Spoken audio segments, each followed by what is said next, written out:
Hey, welcome back to the Ping Pong Flick Show. My name is Chris Wong. A couple DCEU updates. First of all, it's Birds of Prey. Now, there are a lot of different behind the scenes content that's coming out. I'm going to be very vague about that because a lot of them might be spoilers. But there's one picture that I want to talk about, and what it appears to be Ewan McGregor as Black Mask in a car next to Cassandra Cain. Now, if you look closely and they really zoom it in, that's is Black Mask. So it's not gonna be a full Black Mask, not full sculpture. It's like skull type Black Mask. I hope not. I hope it is real. Right now it looks like Kato, or the Black Mask from Jet Li. That's what he looks like. The Green Hornet. Like that's what it kind of looks like right now. And I don't quite care for it, but it's hard to see without context. This may be a mask before the whole Black Mask. Who knows? At this point, they don't really, this whole movie with the Huntress and everything. The costumes are kind of like almost to the comic book level, but not really. So this may be one of those things. At least he has a mask, but we'll have to wait and see when the actual full reveal comes out, or when we actually watch the movie, see another trailer, a teaser to see how this works out. But right now, he really does look like Kato. But we'll see when more stuff comes out where we can have a really full opinion about it after finding out, what's more with that. But anyway, Aquaman is not going to come out till 2022. Aquaman 2 rather, and it looks like we'll get to dive back into the world of Atlantis a lot sooner, and this is coming from producer Saffron, who is developing the horror-tinged spin-off The Trench, which is focusing on the creatures who tormented Aquaman and Mera during an arresting sequence in the movie, the first Aquaman movie. This is what he had to say. We always, even from the early concept art days, loved the idea of a trench movie.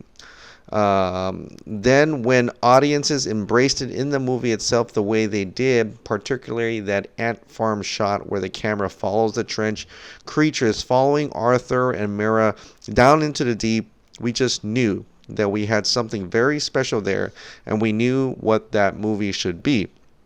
And consequently, I suspect that that's one will come out significantly before Aquaman 2. So just from that, we'll know this movie will come out before 2022.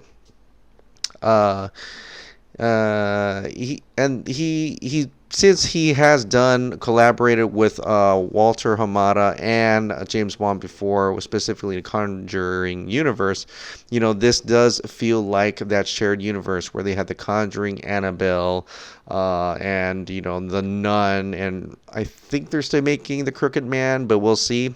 He said this: "We've definitely taken a page from our Conjuring playbook, which is you've got the mothership, which is Aquaman, but there are so many great stories to tell within that universe of itself, that Atlantean universe," our friend explained. So that even furthermore confirms that they are splitting these little universes, if you will, and making separate stories of them, or at least maybe just the Atlantean universe, because there's so much water, so much content to get out of that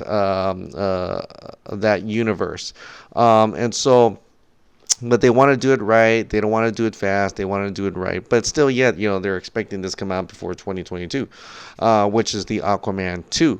And so, what I think about that is it's kind of interesting. I get that horror tinged element to it, but I don't know. I think I would have preferred before Aquaman, like some kind of prequel, because this literally takes this takes place after Aquaman 1, it's like, didn't Aquaman kind of way to control the sea? How are we going to tackle the trench?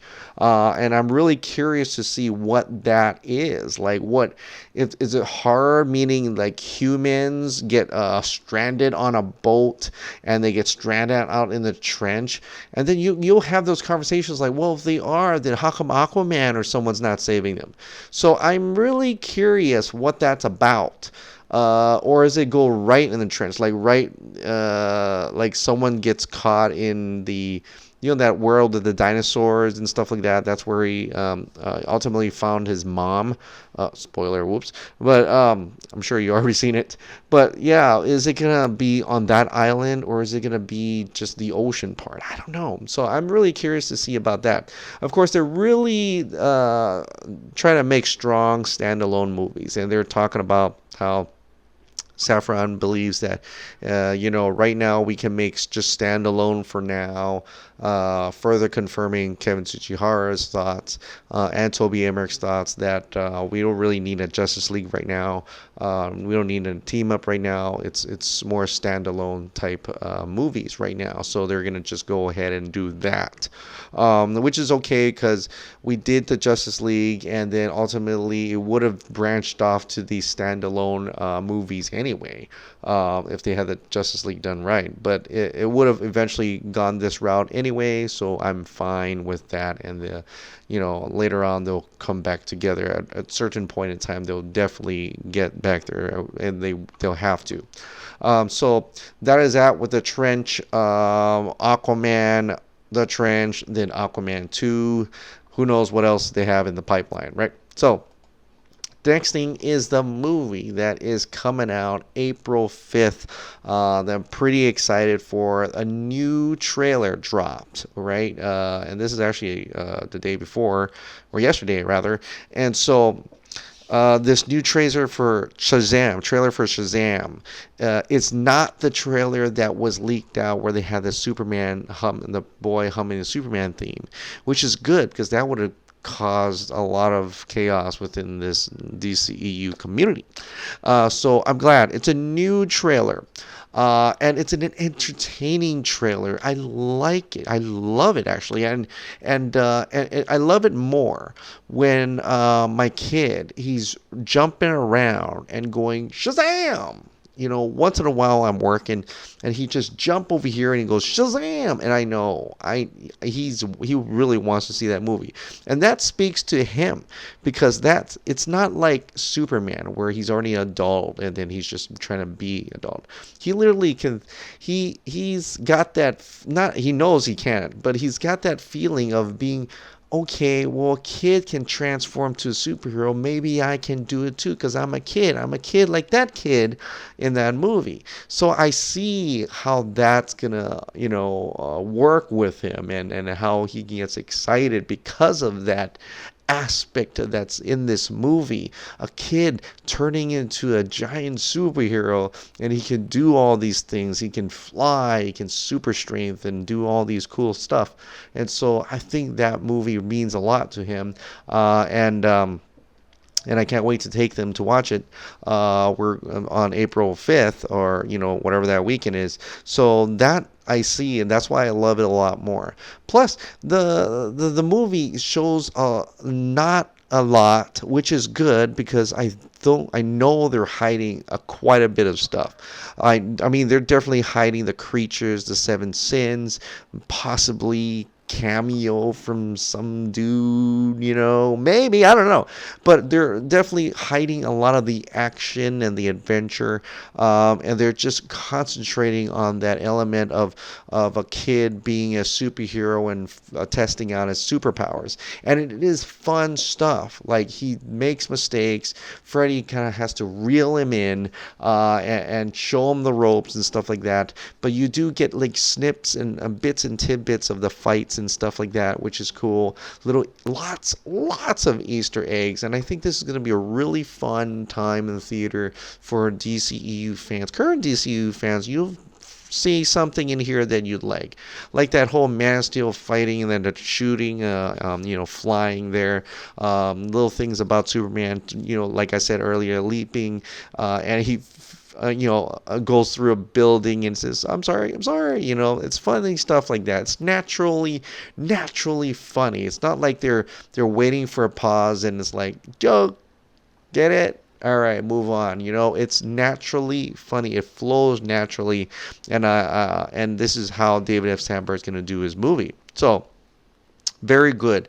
And I can't wait to see that. We also had a sneak peek scene, and that's because the Aquaman Digital, there's a sneak peek of Shazam, and it's really his interaction with Freddy and how he tells him who he is, and they do maybe a few testing of the powers, and I like it. I really was invested in it, and they act so naturally like kids, being all geeking out, but having Freddy having a little sense of that responsibility of how a superhero should be, and I think that connection together, it works really well. It's got like you're as a comic book nerd, especially a DC nerd, you're like, that's hilarious. A Cape Crusader, I get it. Batman, I get it. And you're there with him. We're literally like Freddy, and we're looking at your buddy became a superhero, and you're trying to think of ways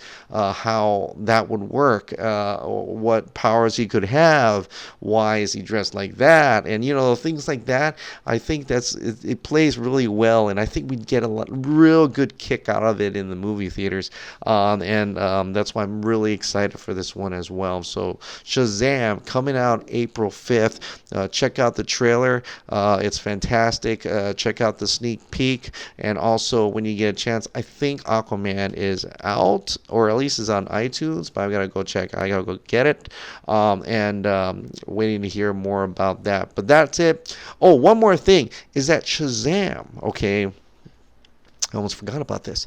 Shazam is embargo is lifting this Thursday.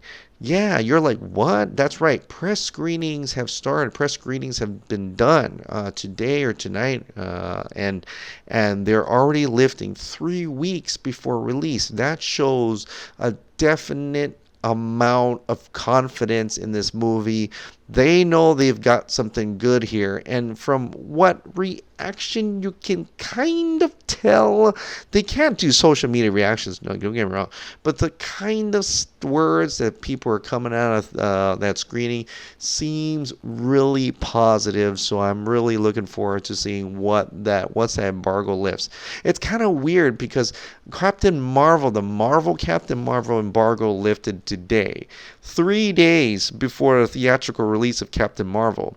And then when Captain Marvel comes out in theaters, we're going to have the embargo lift for Shazam 3 weeks from release of Shazam. I mean, who makes this stuff up? I mean, like, who did they planned this or something? I have no idea, but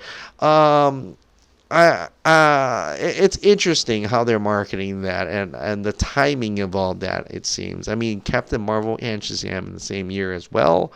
They said it's a coincidence. I think not. I think we're finally... You know how it was like Civil War was after Batman v Superman and like that?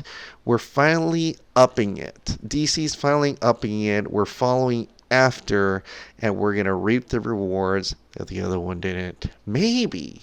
At least from what I'm hearing about Captain Marvel, which I think I have to see this weekend if I have time, if not next weekend. But we'll have to take a look at that as well. All right, guys. Well, that is it. Thank you so much for subscribing. Thank you so much for watching. I'll see you next time. Bye.